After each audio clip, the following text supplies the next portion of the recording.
Hello, you beautiful souls, and happy Sunday. Sorry if I'm a little dark. I'm really sensitive to light right now. I don't know if any of you are experiencing weird symptoms with all this really high energy going on.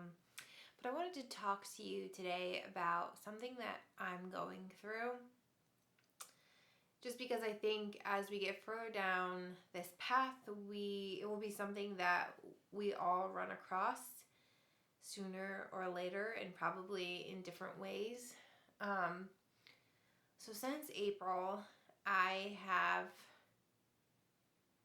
had really intense, deep, extensive soul rememberings. And by that, I mean seeing past lives, understanding who I am as a soul, waking up to my true power, my true voice, my true mission, and seeing that all through different perspectives of lifetimes I've lived on Earth, in different planets, and what my full power and potential is in this lifetime. But in the last week, especially, I have just had such an ache in my heart and just such this deep, deep longing. And the only word that I can put to it is homesickness. Like, I feel homesick, but I don't really know to where. And I know many of us who are star beings who have had lifetimes in other galaxies and may prefer to incarnate there may identify with this feeling, but it has just been like such a deep, deep ache in my heart. And I feel like I'm at such a pivotal moment in this human lifetime right now where I've put in the work, I've done so much healing, and like that next evolution is about to be cracked wide open. But I also kind of feel lost and like I'm longing for a lifetime that isn't this one. And that's when I really had to sit myself down and remember that we remember these past lives to heal, to better understand why we may do things a certain way in this lifetime, why certain lessons might appear in this lifetime, why we might have that weird thing with our knee, or have met this person and felt like we have known them for longer than we have. But we also, I think, in remembering the expansiveness of our soul, are coming to terms with the fact that we are all of it. I can be all of those things that I was in a past life in this lifetime. And I think that's really a hard thing to grasp, because if we're feeling out of place in this lifetime, if we're feeling unhappy, if we're longing for something, if we're wanting something, it's so hard to revert back to wanting to be a different version of ourselves when really that past version of ourselves is us. I don't know if that makes sense. But I think where it's so important in our spiritual journey is, I think that's one of the biggest lessons that we're here to learn is, can you remember who you are?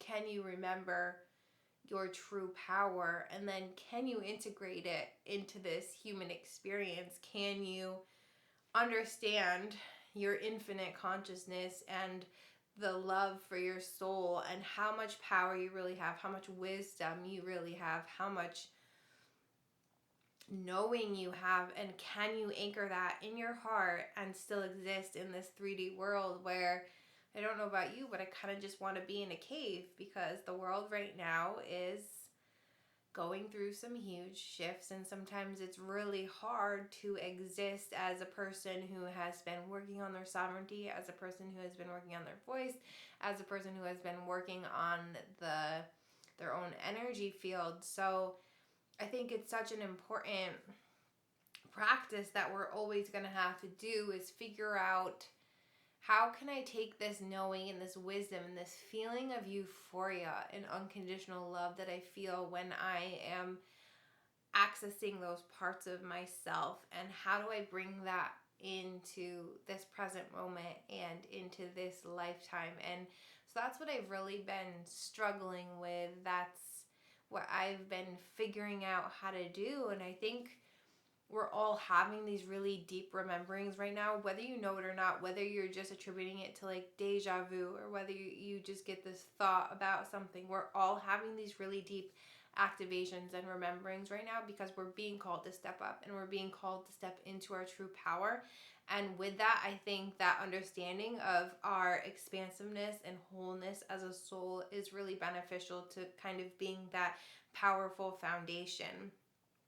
For instance, like for me, maybe in this lifetime, I really haven't felt that powerful. I've felt mediocre at best and just figuring it out along the way. But to know that I was a witch and a shaman and lived in all these beautiful places and just was fully owning my voice and my power in past lives, I think really gives you that kind of like secret in your back pocket to just to help you carry yourself in a different way. And so I think it's been such an important part of my healing, and especially an important part of using my voice and healing that imposter syndrome and that unworthiness.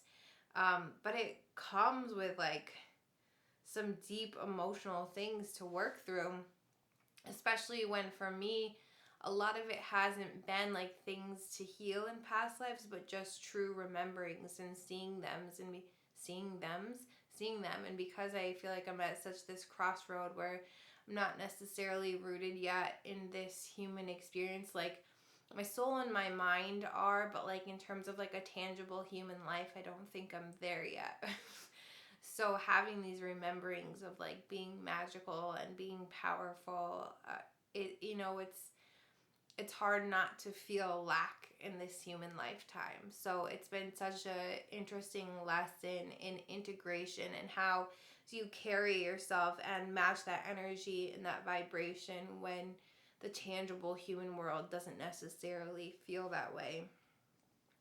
I hope this is helpful for someone out there. I don't know about you, but this full moon wrecked me a little. I slept so well, like much better than I've ever slept on a full moon, or like with my PTSD from our house getting broken into / postpartum on Friday night. And then last night we have this skylight in our bathroom, and at certain times of the night, like the moon just shines perfectly in it. And sometimes I like to take like a moonlight bath just by like sitting in there. And I did that last night, and then I was like laying in bed like vibrating, and I I did not sleep well. And then that with the time change. But yeah, I really like doing these videos and having this safe space just talk to you. And I'm loving your comments and your feedback, because that's really what this garden is all about, to have these conversations where I can tell you these things and it's not seen as a psychotic break.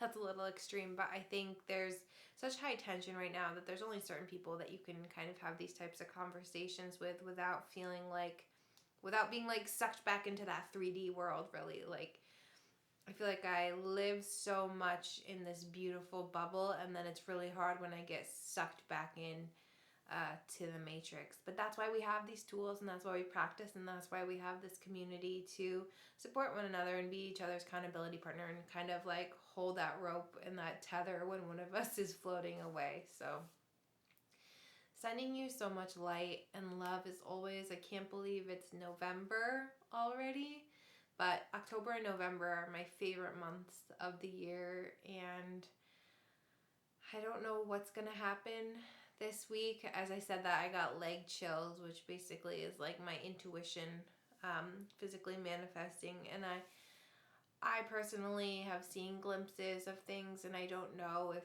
they're alternate timelines, but I am prepared for chaos, I think. I really don't know. I don't know what timeline's going to play out and what the world's going to look like after Tuesday. But we can hope for the best. And I don't know if any of you follow Lori Ladd on Instagram, but I really love her. And she was saying like, what we can do right now is make sure we are holding the highest frequency possible, because that's how we shift the human collective with our own vibration. So I guess that's my reminder for you this week, is like, integrating that really high vibration into your human life, acting with more love, more gratitude, more compassion, more kindness in a world that may be crumbling around us. Okay, sending you so much light and love as always.